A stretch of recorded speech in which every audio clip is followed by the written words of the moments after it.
কিসের টেনশন? মুমিনের কোনো টেনশন নেই। কিসের এত পেরেশানি? মুমিনের কোনো পেরেশানি নেই। কিসের এত মুসিবত? মুমিনের কোনো মুসিবত নেই। এই হাদিসটা আমি মনে করি আমার রাস্তা চলার আলো।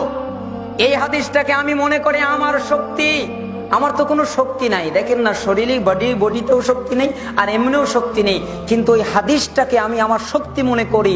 ওই হাদিসটাকে মনে করি আমার জন্য অনেক বড় কিছু। হাদিস কোনটা? আব্দুল্লাহ ইবনে আব্বাস থেকে বর্ণিত। তিনি বলছেন, কুনতু খালফা রাসূলুল্লাহ সাল্লাল্লাহু আলাইহি ওয়াসাল্লাম ইয়াওমান ফাকাল ইয়া গুলাম। আব্দুল্লাহ ইবনে আব্বাস রাদিয়াল্লাহু আনহুমা থেকে বর্ণিত, তিনি বলছেন, রাসূলুল্লাহ সাল্লাল্লাহু আলাইহি সাল্লামের পিছনে আমি ছিলাম। রাসূল সাল্লাল্লাহু আলাইহি সাল্লাম আমাকে বললেন, ইয়া গোলাম, হে গোলাম, হে বৎস, হে ছেলে, ইন্নী উআল্লিমুকা কালিমাতিন, আমি তোমাকে কিছু বাক্য শিখিয়ে দেব, তুমি তা মনে রাখবে। অর্থাৎ এমন বাক্য শিখিয়ে দেব যা ভুলে যাওয়ার নয়, এমন বাক্য শিখিয়ে দেব যা হারিয়ে যাবার নয়। এটা তুমি মনে রাখবে, এটা তুমি স্মরণে রাখবে, এটা তুমি ভুলে যাবে না। এমন কিছু বাক্য আমি তোমাকে শিখিয়ে দেব। হে আব্দুল্লাহ, শোনো, ইহফাজিল্লাহ ইয়াহফাজকা, তুমি আল্লাহকে স্মরণে রাখবে, তাহলে আল্লাহ তোমাকে সুরক্ষা দেবে। সুবহানাল্লাহ বলবেন না? এই বাক্যের ওজন বোঝেন? এই বাক্যের ক্ষমতা কি জানেন? এই বাক্যের ভিতরে কত পাওয়ার লুকিয়ে আছে এটা কি বোঝেন? আল্লাহর নবী বলছেন, আল্লাহ সুবহানাহু ওয়া তাআলার নবী মুহাম্মদুর রাসূল সাল্লাল্লাহু আলাইহি সাল্লাম তিনি বলছেন যে ইহফাজিল্লাহ ইয়াহফাজকা, তুমি আল্লাহকে স্মরণে রাখবে, আল্লাহকে কখনো ভুলে যাবে না। তুমি পাপ করতে যাবে, আল্লাহর স্মরণ না, আল্লাহ আছে। তুমি একটা কাজ করবে, নেকির কাজ, রিয়া করা যাবে না, কেন? আল্লাহ আছে। লৌকিকতা করা যাবে না, কেন? আল্লাহ দেখছে। তুমি আল্লাহকে স্মরণে রাখবে। সুবহানাল্লাহ, আলহামদুলিল্লাহ, আল্লাহু আকবার, সালাতের মাধ্যমে, সিয়ামের মাধ্যমে, হাজের মাধ্যমে, ইবাদতের মাধ্যমে, যা আছে সব কিছুর মাধ্যমে, যার মাধ্যমে আল্লাহকে স্মরণে রাখা যায়, এর মাধ্যমে তুমি আল্লাহকে স্মরণে রাখবে। এর ফলে আল্লাহ তোমাকে সুরক্ষা দেবে। অর্থাৎ তোমার উপরে বিপদ আসবে, ওই বিপদ আর আসবে না, সুরক্ষা। তোমাকে একজন মারতে আসবে, ওটা আর আসবে না, সুরক্ষা। তোমার উপরে আযাব নাজিল হতে চাই, ওটা আর আসবে না, কেন? সুরক্ষা। যত রকমের বিপদ আপদ আছে, সমস্ত বিপদ আপদ থেকে আল্লাহই তোমাকে সুরক্ষা দেবেন। ইহফাজিল্লাহ তাজিদহু তুজাহাক, হে আব্দুল্লাহ শুনে রাখো, আল্লাহকে স্মরণে রাখবে, তাহলে তুমি আল্লাহকে পাবে তোমার প্রতি মনোনিবেশকারী হিসেবে। অর্থাৎ আল্লাহ তোমাকে দেখভাল করবেন, আল্লাহ তোমার খেয়াল রাখবেন, আল্লাহ তোমার সব ব্যবস্থা করে দেবেন, তুমি যদি আল্লাহকে স্মরণে রাখো। ইযা সাআলতা ফাসআলিল্লাহ, শোনো, তুমি যখন কোনো কিছু চাইবে, আল্লাহর কাছে চাইবে। খবরদার কারো কাছে চাইবে না। এই জাতি কিছু দিতে পারে না, এই লোকেরা কিছু দিতে পারে না, এই মানুষেরা কিছু দিতে পারে না, এই দুনিয়ার কোন ব্যক্তি কিচ্ছু দিতে পারে না। ইজা সাআলতা ফাসআলিল্লাহ, যখন কিছু চাইবে আল্লাহর কাছে চাইবে। ওয়া ইজা ইসতাআনতা ফাসতাঈন বিল্লাহ, আর যখন সাহায্যের প্রয়োজন আল্লাহর কাছেই সাহায্য চাইবে। এই লোকেরা কিছু দিতে পারে না, ওদের কাছে কিছু চাওয়ার প্রয়োজন নেই। এই লোকেরা সাহায্য করতে পারে না, ওদের কাছে সাহায্য চাওয়ার প্রয়োজন নেই। কেন জানো?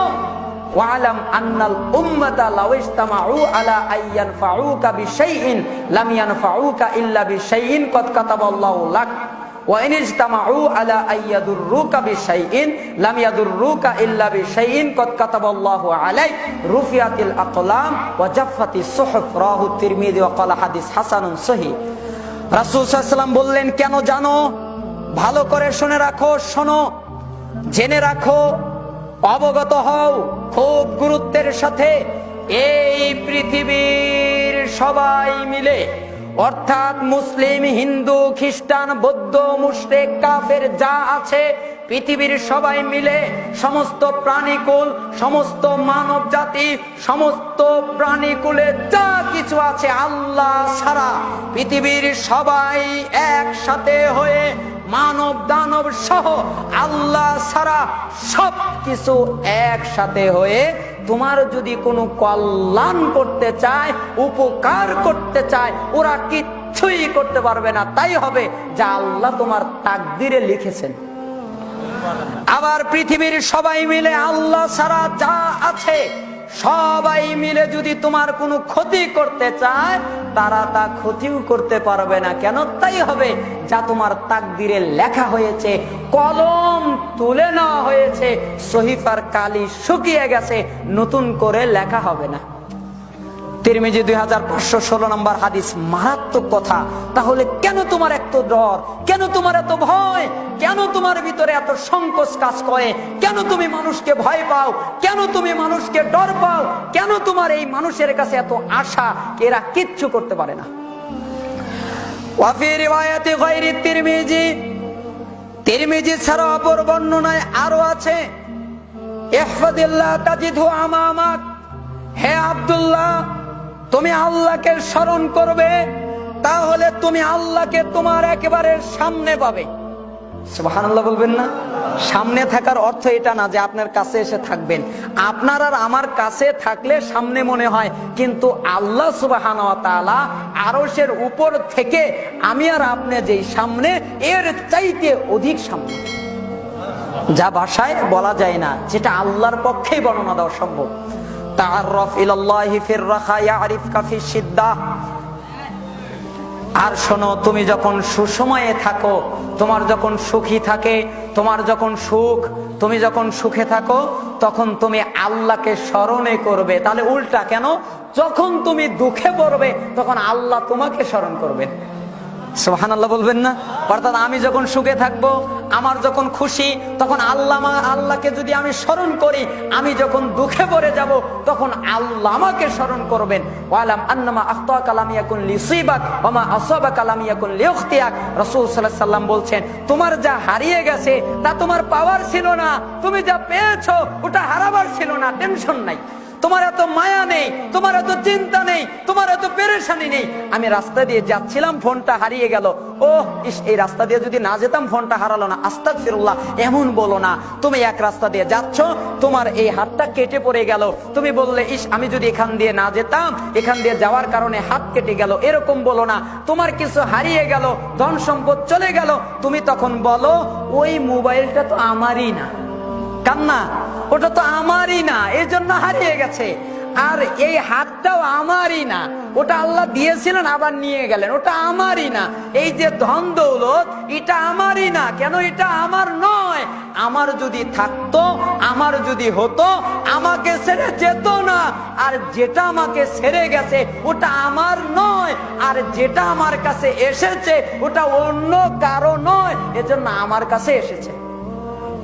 মনে কথা বোঝাতে পারলাম না? আমার যা হারিয়ে গেছে ওটা কার নয়? কিসের টেনশন? মুমিনের কোনো টেনশন নেই। কিসের এত পেরেশানি? মুমিনের কোনো পেরেশানি নেই। কিসের এত মুসিবত? মুমিনের কোনো মুসিবত নেই। ওয়ালাম আন্না মাআল উসরি ইসরা ওয়ালাম আন্না নাসরা মাআস সবর ওয়া আন্নাল ফারজা মাআল কারব ওয়া আন্না মাআল উসরি ইসরা। তখন রাসূল সাল্লাল্লাহু আলাইহি ওয়াসাল্লাম বললেন, তুমি যখন বিপদে পড়ে গেল, তুমি যখন বিপদে পড়ে গেছো, তখন তুমি ধৈর্য ধারণ করো। তুমি সবর থেকে সরে যেও না, তুমি ধৈর্য থেকে সরে যেও না।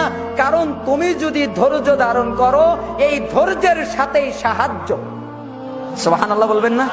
একটা বিপদ দেখলেই আহ কি মুসিবত, বাঁচবই না, আমাদের বাঁচার পথই নাই, আমরা ঋণের বোঝা, ইস এখন কি যে করি, এক জায়গায় টাকা লস গেল, কি যে করি, ব্যবসা লস চলে গেল, কি যে করি, বাঁচার পথই নাই, একজন চলে গেল, কি যে করি। এই যে টেনশন, এই টেনশন তোমরা করো না। কেন? ওই জায়গায় ধৈর্য ধারণ করো। কেন? এই ধৈর্যের সাথে সাহায্য। আর তোমার উপরে যে বিপদ আছে না, এই বিপদের সাথেও পরিত্রাণের পথ আছে। আল্লাহ শুধু বিপদ দেয়নি, এই বিপদের ভিতরে তোমার পথ আছে। তুমি এই বিপদ থেকে বের হয়ে যেতে পারবে, তুমি এই বিপদ থেকে রক্ষা পাবে, এই পথটাও আছে। তুমি ওই পথটা খোঁজো। ওয়ান্না মাআল উসরি ইসরা। আর তুমি যখন কষ্ট করছো না, এরপরে সুখও আছে। সুবহানাল্লাহ বলবেন না? দেখেছেন বাক্য কি? এই বাক্য মণিমুক্তা বলা হয়। এই বাক্য এত মারাত্মক, এটা আমি মনে করি আমার চলার পথ, আপনারাও নিজেরা মনে করুন। আল্লাহ সুবহানাহু ওয়া তাআলা আপনাদের বুঝ